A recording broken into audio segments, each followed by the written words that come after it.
Hi, Cheryle. Hello. Lovely to see you and spend time chatting about your life and your work. Well, I'm very appreciative. Thank you. Thank you for the interest. And we have so much to talk about that, if you don't mind, I'd like to get into the thick of things right from the start of the conversation. Is that okay? That's great. And your life and work have been so intertwined that it's difficult to talk about one without talking about the other. Is that fair to say? Oh, I think it's very fair to say, and I would say it's something I sort of love, right? Yeah. Like you're not. My husband would say I put everything in the mixing bowl, and I would say I've probably been putting everything in the mixing bowl since I was a tiny kid. Yeah. Yeah, it's all there. So during your teen years, life as you knew it was suddenly turned upside down by one single event. Am I correct? Yes, yes. We were in a car accident the day after Christmas, driving back from visiting my parents' family in Worcester, Massachusetts, and somebody crossed over the highway and we were wearing safety belts and just one of those really terrible situations. So my father was killed pretty instantly, and he was just an amazing person. So it was kind of hard. If I can say, one of the best parts about this, if there is anything great about losing a parent at an early age, is that we were in a university community. My parents worked at the University of New Hampshire. And at a really young age, I discovered just that sense of loss within a community, as opposed to feeling like it was really just something my mother and I were going through. I mean, obviously, my father's extended family and friends, but this is pre-internet. It was 1975. So people would call up the house when they couldn't get through to my father. And, you know, sometimes you pick up the phone and have to say to somebody that really didn't know that he'd died. Yes. And explain that to him. And here on the other end, a 37 or 40-year-old person just sobbing. And I think in many ways that really was just a beautiful way to kind of understand that death is this universal thing that's with us always. It turned out my mother was actually, was always a really well-adjusted human being, but she was a wonderful person to be sort of navigating this new path with. Yeah. So I imagine you're having to share or announce the news with others and having to listen to their response to the news, which must have been different in every case. Yeah. Must have expanded your experience of what the death of your father was about. I think it really helped you to see how multifaceted we all are. That, Yeah. for me, he was my father and he was this brilliant physicist and he would explain math and he was just very gregarious, beautiful, tall, dark-haired man. And then, of course, he'd have colleagues from National Institute of Health or he was doing cancer research, that would call up that would be, some of them barely spoke English. They were often, coming from different countries, and Yes. they just saw him in such a different light. And also, I'm an only child. So my father, I think, just because of his nature, was often very good friends with the children of his colleagues. So I became pretty close. I mean, I certainly knew them, but that death kind of brought them into my life in other ways too. So it was sort of like having a sibling that was also suffering that loss. Yes. I think really it was this great opportunity. I mean, there's just no way to separate it out from me. It just all of a sudden took the loss and it stopped being like this and it just became like this, that it was this very universal thing. And that just made it so much easier to cope with, because my mom and I were living in a house my parents had built. So you're just surrounded. I mean, of course, you're always surrounded with your parents at that age. And I had a lot of scarring from the accident. So I looked pretty bad and I was 14 and I was in high school. It just couldn't be any worse, right? I mean, it just terrible. And I think any time that I could sort of understand that I wasn't sort of looking like this freak and really suffering alone, and that it was part of this much larger group, this beautiful community, it was just all about the love, that there was so much love. Yeah, it was love and loss just suddenly became tied together. So your father died at 39, Yeah. and your mother was 37, and you were 14. And that imprinted itself on the rest of your life in one way or another, in both evident and subtle ways, right? I mean, it's still there to this day. Yes. Yes. Yeah. So you talk about the quiet, lingering enjoyment of those long walks in the woods late in the afternoon with your mom and dad, past the farms and roaming horses. As the light of day gradually diminishes, and all that was suddenly over without a warning. What happened then to these walks? Well, I mean, I think I sort of made it through high school like everybody does. I should say that the one interesting sort of through line before death would be the horses, because when I was really young, my parents would walk. My father was finishing up his postdoc, and there were horses on this farm sort of near us. So we would walk by there at a young age, and I'd always be drawing and coloring and thinking that this is, the greatest thing. And I think it was that early understanding at like 5 or 4 of this thing that I really loved. Like drawing and horses were just like, I mean, of course, that's a very typical thing for somebody young, but it was something to recognize. Yes. And again, it's that recognition, that maybe the looking that we talked about, of just kind of going like, wait, I can feel what this means to me. And I should be aware of that, because the next time it happens, whether it's, 16 and having a crush on somebody, or, 30, whatever it might be, you're aware of that feeling, the beginning nuances of it, and then you go in that direction, as opposed to just being, kind of passing through life. That it's more, I mean, maybe today people might describe that as being, sort of an understood or a nuanced way of looking at things. But back then, that kind of terminology didn't really exist. So I just think it was maybe being an only child, I had a lot of quiet time. So that introspection kind of brought about that awareness pretty early on. And so the horses still remained, I had horses through this car accident, through the death.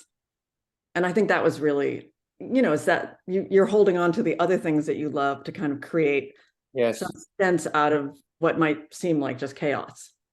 Yes, and you're lucky you had those other things to hang on to. Yeah, I had a really blessed childhood. I did. Yes.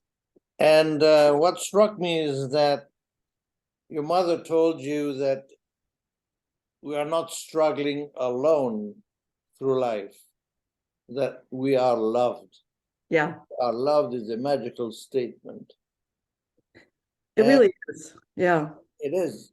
And what was she drawing upon that allowed her to confront and the circumstances and her grief? Of course, she was a mother and she had to take care of the children, and what was still going on in life, she had responsibilities, but still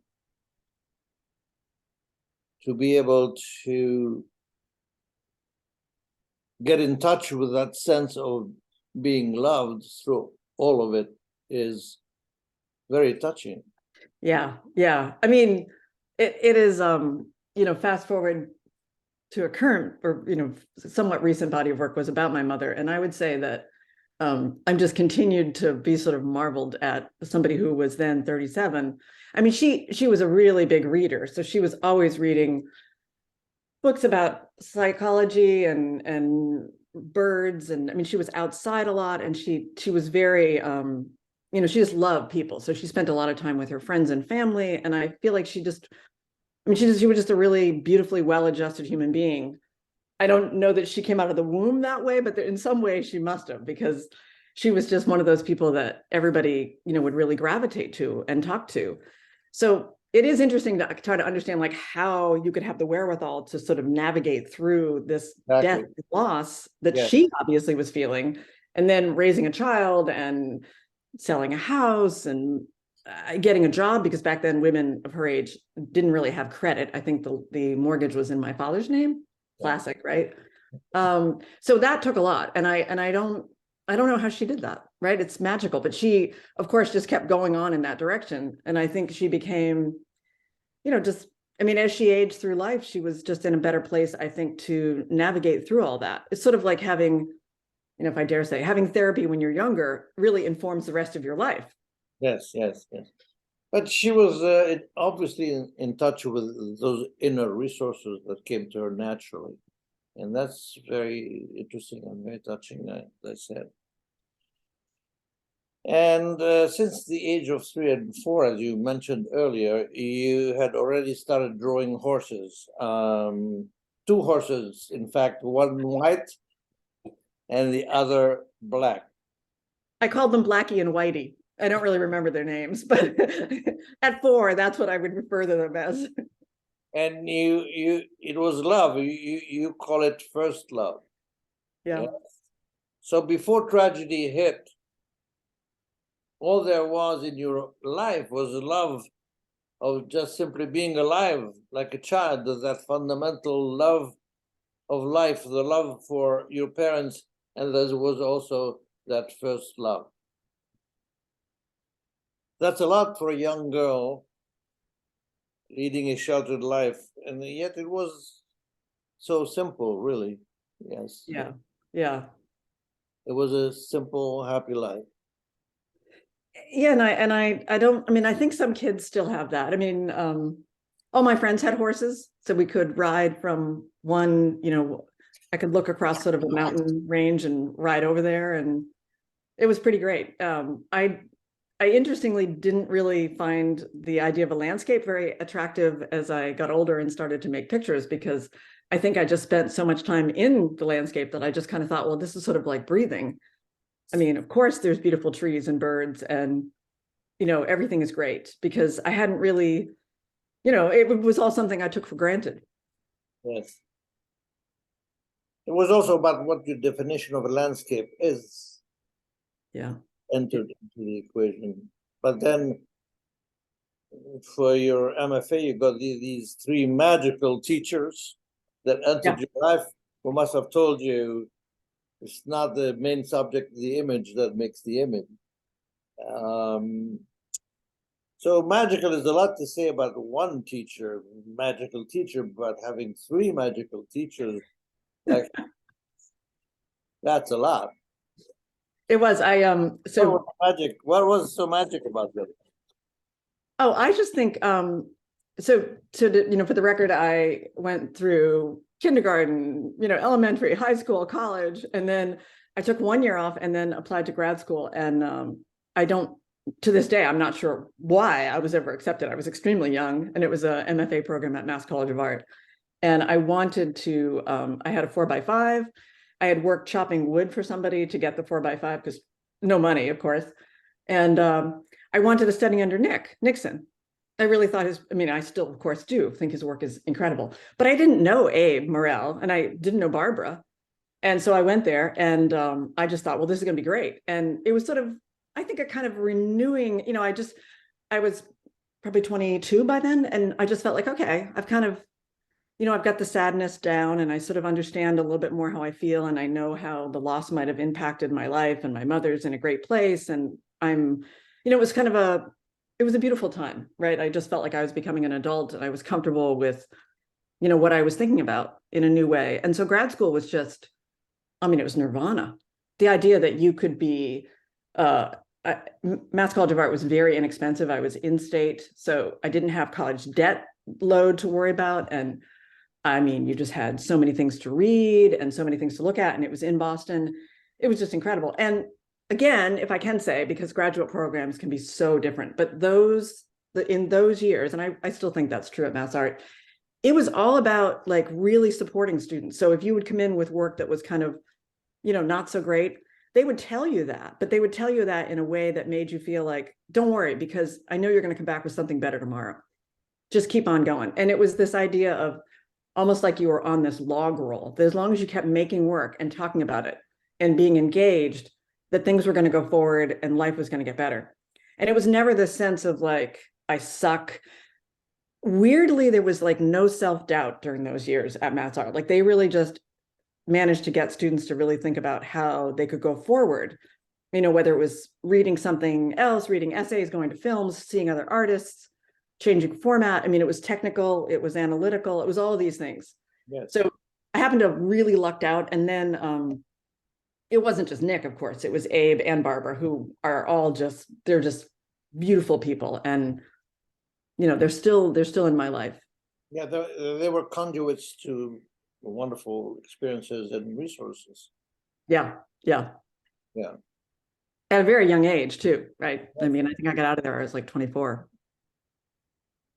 Listen, I noticed that when you describe your experiences, you mention walks late in the afternoon, first love, magic, looping down to a farm, or walking in the woods and along shorelines, having long looks, becoming curious again, and remembering the love of being outside with your parents. That had been your emotional, spatial, and sensorial universe for decades, wasn't it?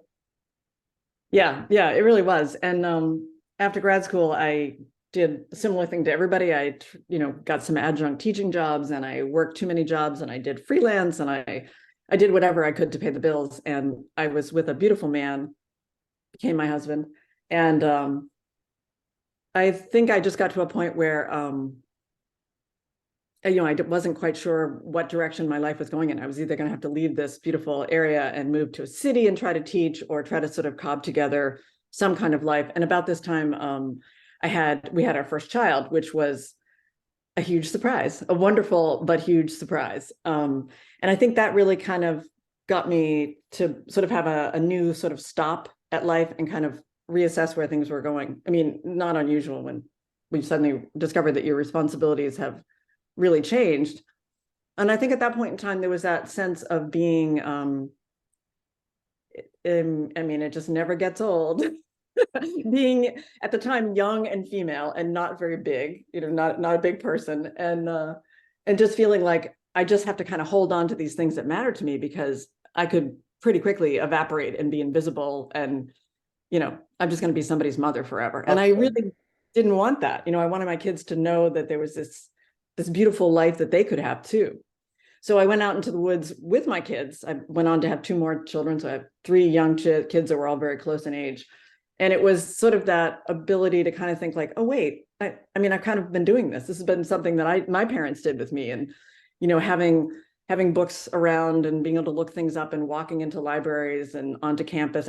I've pretty much always lived on some sort of university campus, which is just a luxury, no matter where I've lived in different parts of the country. And just really kind of relying a bit again on that childhood. I mean, maybe in some ways, you can just keep, if it was full, you can just keep drawing from that. But my kids were really into all that stuff too. So they would run around outside. I mean, it's a beautiful, safe, rural area. Yes. They had horses, they could bring back snakes, and my husband, to his credit, is an amazing sailor.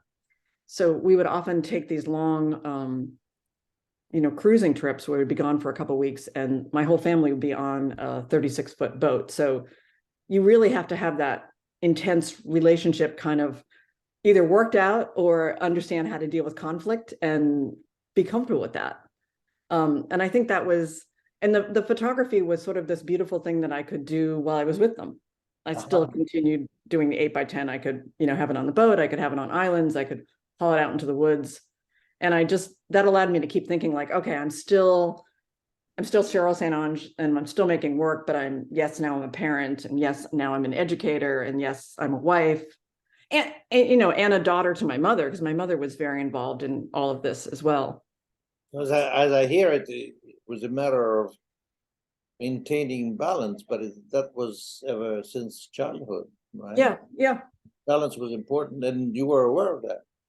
Yeah, and I think balance, maybe being an only child, balance for me is about having a posse, really kind of spreading that out. So you have friends that you stay in touch with, that you have, family and extended family, and you try to never really lose one of those things. Like, it's just so important to stay in touch, because you just, it's that beautiful mixing sort of paisley print of life where things can come in and out. And particularly now we're able to stay in touch with Zoom and phone calls and texting. It's a lot easier to sort of have people that maybe you only see every couple of years, but they're still really important. Like, you can feel that, and they have a vital part in your life.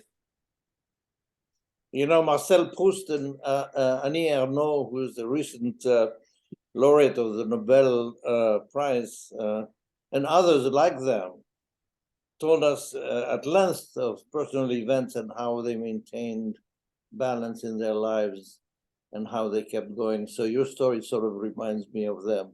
Yes, yeah.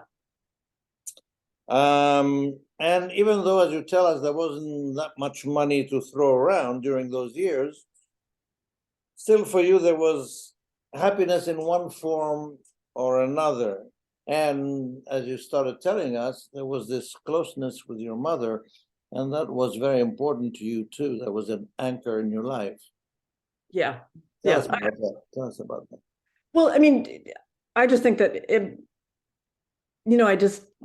it's so odd, because of course there is conflict in a lot of relationships. But I wouldn't say that I ever had that with my mother. I mean, it was just one of those things where we got along really well, and it was always very tight.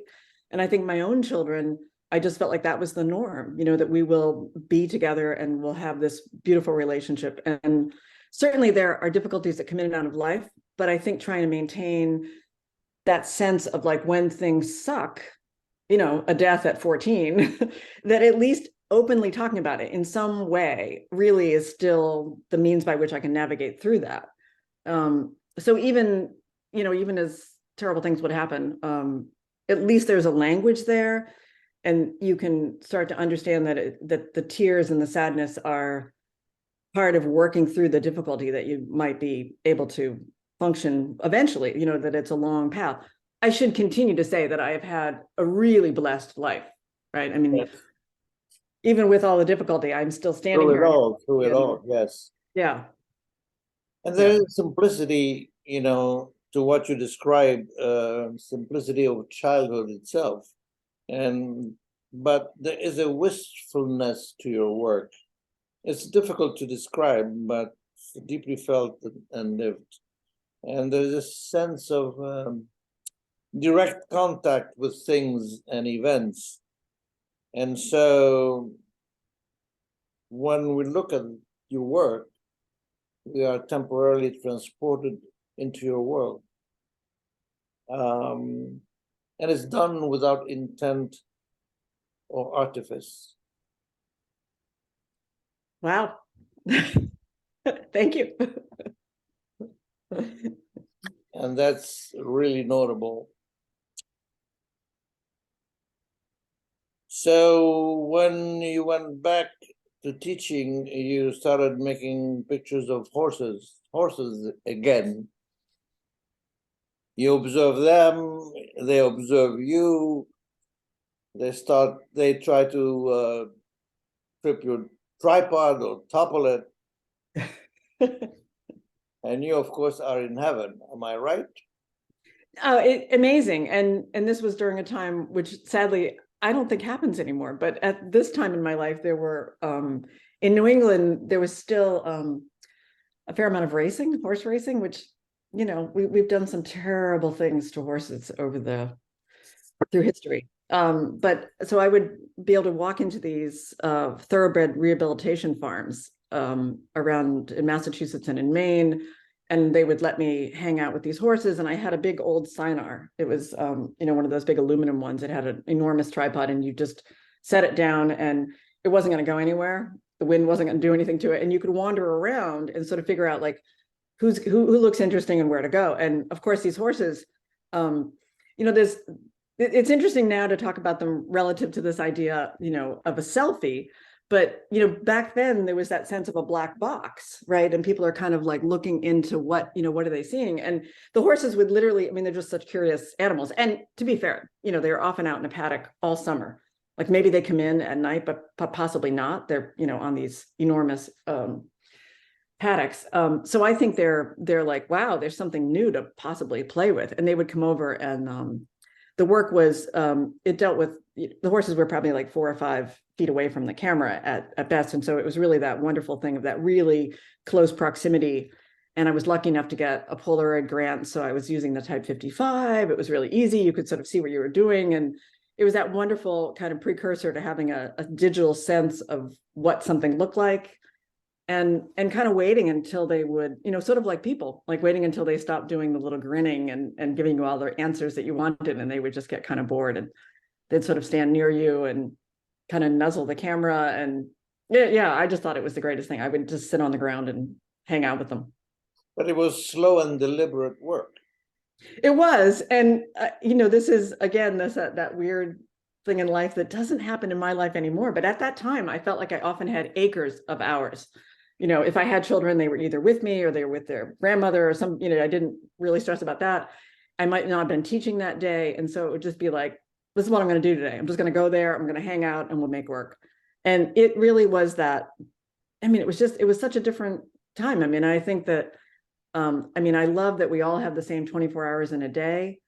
And I get that. But in many ways, it just seemed like I was able to sort of have much more disposable time. And the work was, the work was possible because of that.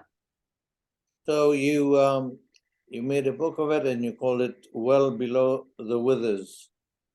And tell us a little bit about the book. What did it mean for you to put it together? And what is the book trying to show? And also for us who are not from New England, tell us what the word withers means and why you use it in the title. Yeah. Well, I should say it's not a published book. Sadly, I haven't gone down that road, but just as an artist book. So they're shot with 4:5, right? So you can kind of make sort of a beautiful kind of an accordion fold. So the withers refers to the shoulder part of the horse. So really, as their front legs are, the height. Yeah, it really sort of notes how tall they are in terms of a hand, which is 4 inches or 5 inches going up. But mostly I'm 5'5" on a good day, if I stand up straight. So for me, the horses were often like their chest was, kind of right there. And it was that sense of being able to get on the horse. Not during those years, but, my life of riding, and also being on the ground and sort of understanding that, they have a lot of power. They're 1,200 pounds, and yet they're super gentle, but you have to be, you just want to be aware of the fact that animals, just like people, we're there, and you have to sort of be aware of them. But the well below the withers was sort of my way of kind of saying, like, I'm definitely down here kind of looking at this horse. I'm not making these pictures from being on their back. It's not sort of about the traveling through the landscape with them.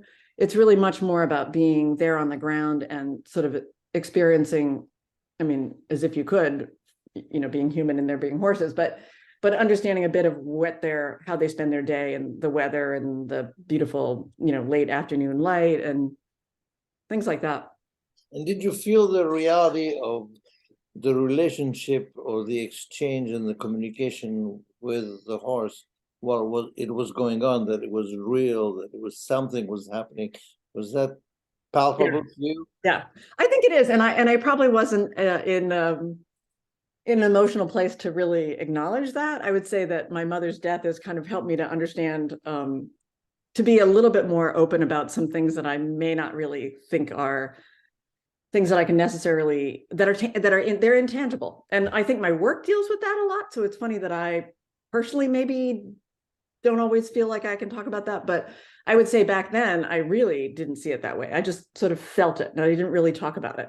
But now, of course, I think we all understand that horses, and a lot of other animals too, but there is that sense of really being around them and understanding that for me, a lot of the stress that I have just kind of falls away. I would say that's very well documented these days, that they're often used as sort of therapy animals for people. And you really can't be in a bad mood. I mean, with my mother, sometimes we would be in the barn together, and Yes. it would be, less than wonderful. She would be doing something that would just be, I would just be wanting to scream, right? And you can't really do that because the horses are like, well, we're here and Yes, she's yes. here, so deal with it. So I think the horse, again, became that thing that allowed me to sort of understand, like, there are some bigger things going on in your life, and maybe I can't speak about them as well as some of my peers and some of my friends can, but I'm much closer to sort of acknowledging that there is a greater presence out there that, that is not tied to a Catholic religion that I, sadly grew up in. And it is something much larger. And much more fundamental. Yes. Yeah. Yes.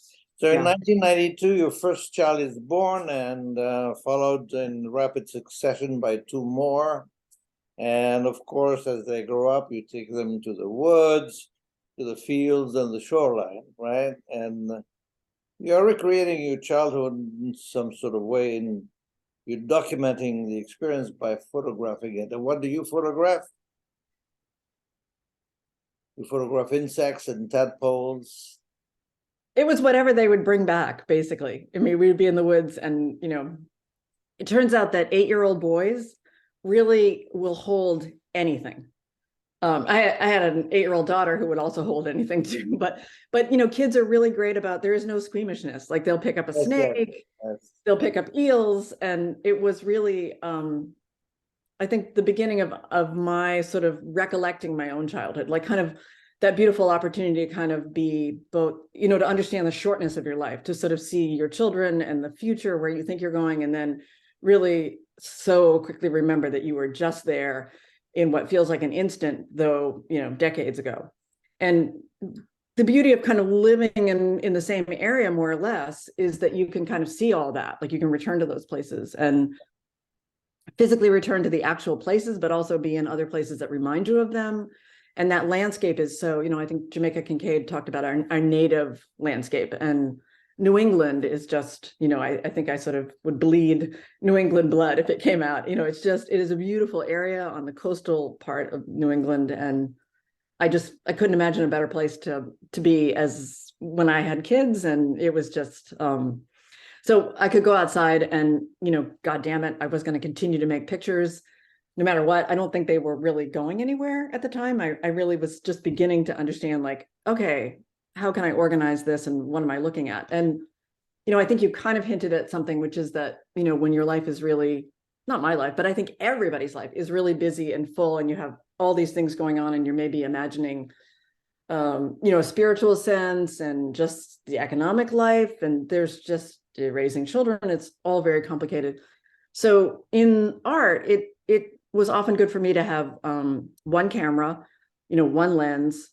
I always did everything vertically. I was on a tripod, obviously. And I think having some really good rules for me, I think really helped. So everything was very organized so that I could sort of, walk out into the woods or jump into a car or go someplace and pretty quickly make work.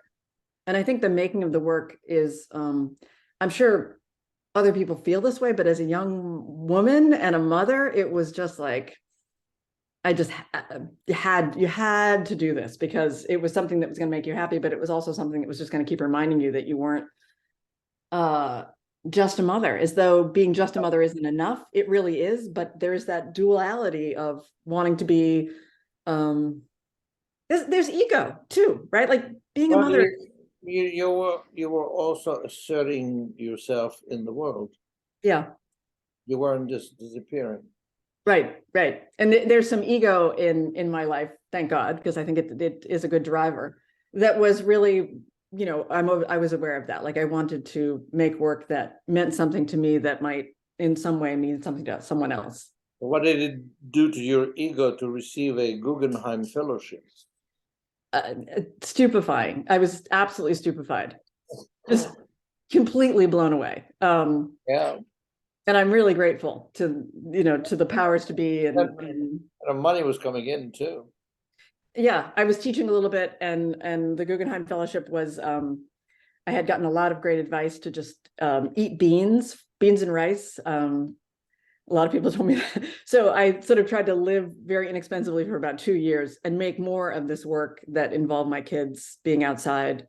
And then some beautiful things just sort of rolled from that. Critical mass, New Hampshire charitable arts. I mean, there were just a lot of things that kind of, in that middle section, my kids were then in high school and middle school. So they were, starting to, yeah, it was a wonderful time. Coalesced sort of for you? Yeah, they did it in a beautiful way. I mean, it was an incredible time. Yeah. So thinking back, what does that period stand for in your mind?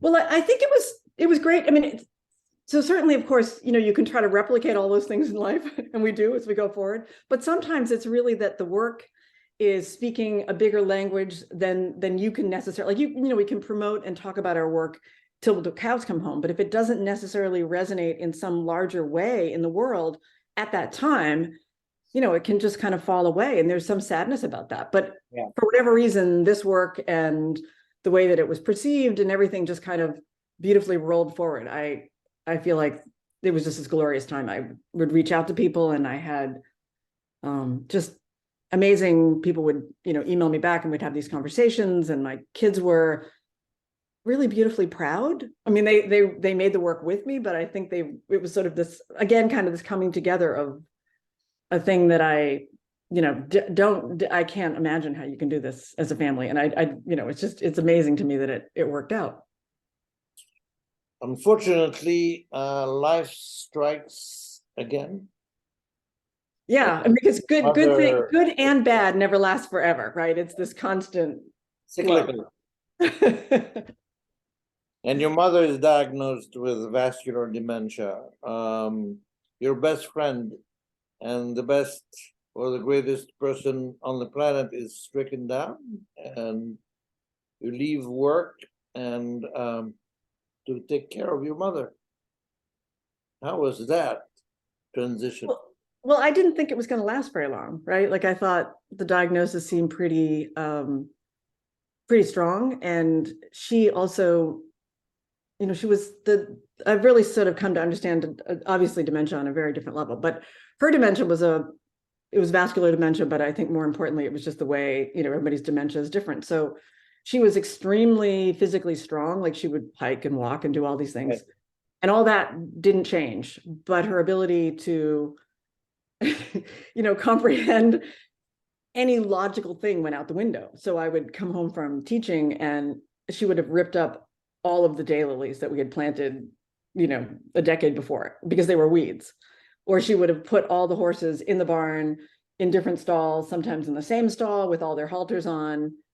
It was just kind of like crazy things. And I think her doctor at that point in time, I just think, I felt like it was probably a year or two, and it was a really tight time to be with her.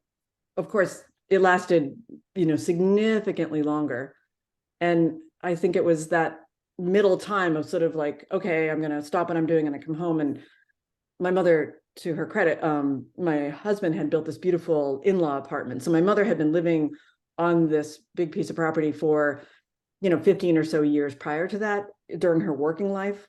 So she had a studio where she carved birds. I mean, while I'm raising kids and doing all this, my mother is also sort of functioning as a beautiful person that's in our lives. And so she had a lot of those things to fall back on. Like, she could easily climb stairs. Like, she remembered how to do carvings and knitting and things like that, but she would, try to eat cat food, right? Or, I mean, just dementia is one of those crazy things.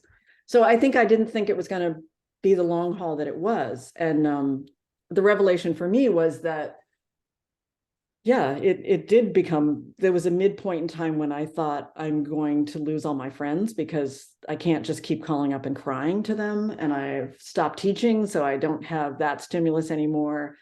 And I don't think the natural findings work, which I'd done with the Guggenheim, if people hadn't seen it, it's because they'd been living under a rock, because it had been West Coast, East Coast, it had been all over the place. And I really loved that, but I felt like that needed to come to a solid end before it was just this cliched version of what it was.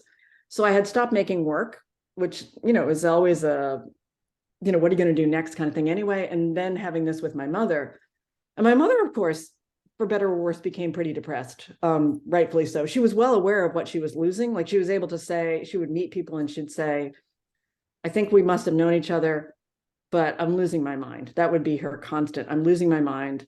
And then she would ask them about how she could die. She was, I mean, I guess at the time I thought she was very open to this idea of death. I mean, I've sort of had a lot of people say to me, like, it's a relative thing. I mean, if you don't have your senses, what is death? But she would openly talk about this. And I think all of that made both of us pretty sad. And it was really some friends, Joni Sternbach, Mary Ellen Barkley, Lori Lambert, architect friends too, who had all been in my life. And I just remember thinking like, how, it's like any relationship. How can you, if there are things other than just your love that keep that relationship going, then you need to keep those things going, or you have to find some other way to keep them going. So I had these friends, and I remember thinking like, oh my God, how long can they share their work with me? And can I just sit there and be crying? And it was all of them kind of saying to me, like, you got to start making pictures. And I really thought pictures of my mother in that situation were really going to be sacrilege. Just, I was going to really regret them and people were going to think terrible things. But friends will push you to do things you wouldn't normally do. So I started making pictures of my mother, just really kind of like the first time she just kind of like blossomed, and she was, sort of like this in the light. And I'm thinking like, who are you? Like when did this just blossom? And it was really interesting because of course we'd been spending a lot of time together because I mean she couldn't drive.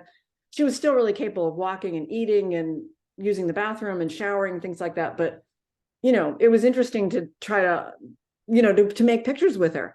So all of a sudden we could go outside, and I should say that in another year after this all started, hospice came into our lives, and hospice is an incredible organization. I wouldn't be standing up without them.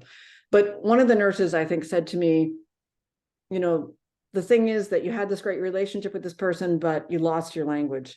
And all of a sudden, photography became the language with which you guys could share your love. And I know that seems pretty obvious, but it really didn't. Counterintuitive, isn't it?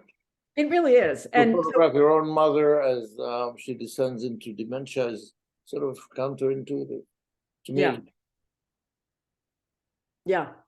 But she seemed so into it. Like that was the funny thing. Like she just, I would say, we have to walk through the woods. There's like this ravine, but I think you'll be fine. And can you carry this bag? And we're going to get down there and, can you wade into the water? And she'd be like, okay.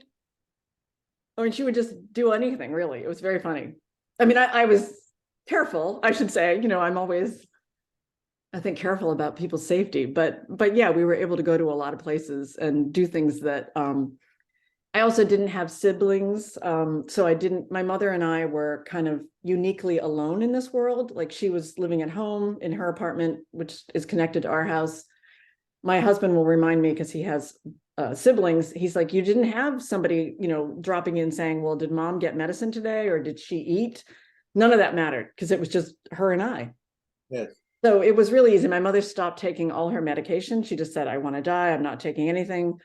So there were no doctors. There was nothing. It was just like how you want to spend your day. And that went on for a number of years. Well, your photographs of your mother are again so direct and they're so denuded and yet often playful and full of joie de vivre sometimes. It's because of their simplicity, I think, and their lack of pretense, that special quality. And it's easy to feel your presence in those pictures, and superimposed upon her and as a loving, protective shield. That's how I see those images. Was it difficult for you to photograph and to keep documenting the slow ebb of her earthly presence as time went on? I mean, I think it might have been if you and I were in the world that we're in now, but during that time, there was just it's things become chaos. I mean, as anybody who has there's a lot of people in this world now that both have children and are taking care of their parents, and that there's just it's interesting that we were talking about the days and hours of making pictures with horses where time just sort of stood still and you could I could stay however long I wanted.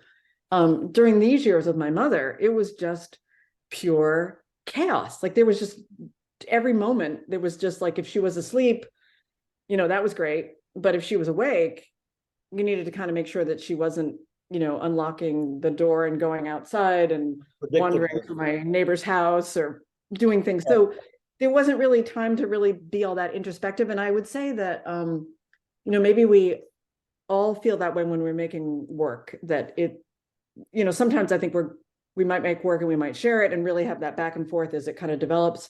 But I would say this work was just like, make a picture, share it, make a picture, share it. And it was just kind of this accumulation of the work. And I certainly had a lot of beautiful support and friends that would stay in touch. And I was trying to talk to people about how I was feeling. And my mother was very obviously involved in the pictures, but she didn't have, it wasn't like you could show her the picture. She had no understanding of who that person was. Like she would ask, oh, the cat looks pretty, when you'd show her a picture of, she just had no ability, no language, I should say. It's obviously, I need to remember that there's an option that she might really have understood that innately. It's hard to imagine, maybe now that she's gone, that she didn't understand it innately. I really think she did. It was dissociated from the image. Yeah, but certainly at that time, so there wasn't that sense of being able to kind of be like, oh, she's dying and I'm painfully aware of that. I certainly spent, I would just go to parties and cry. That I would just literally just I cried all the time. And I think that's a really, healthy therapeutic thing. My mother would console me.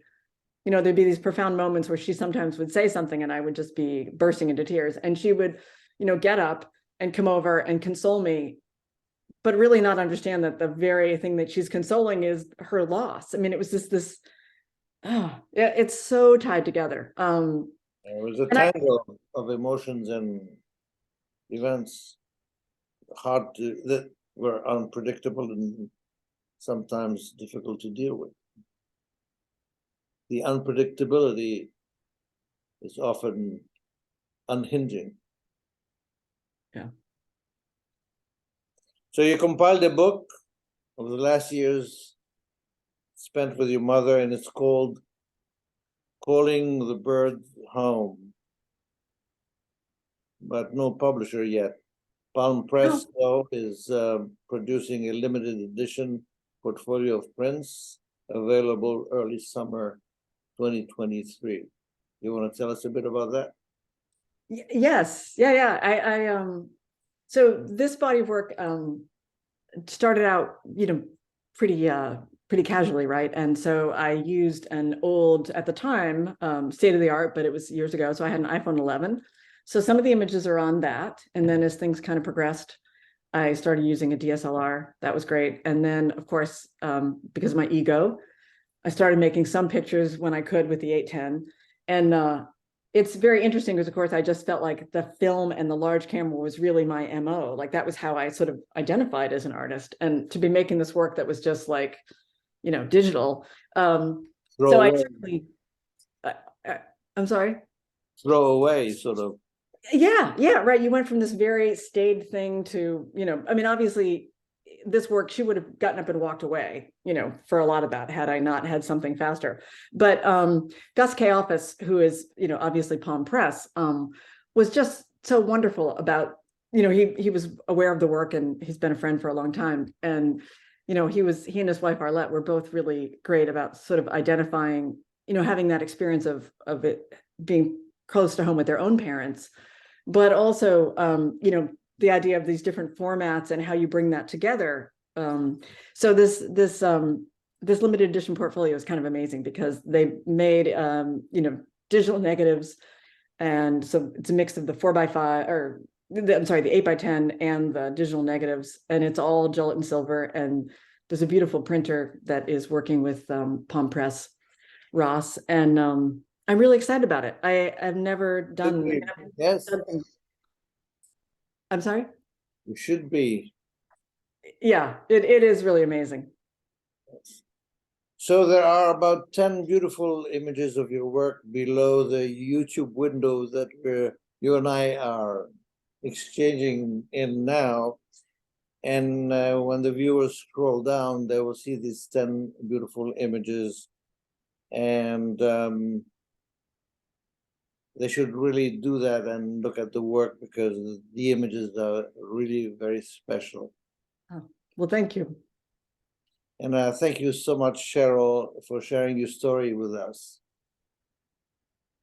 I'm touched that you would want to hear it. No, it was a wonderful time spent together, talking about your life and your work, which are inextricably tied together. Yeah, it's beautiful. Art is like that, right? It just allows us to have love and share that. Yes. Thank you so much. Thank you.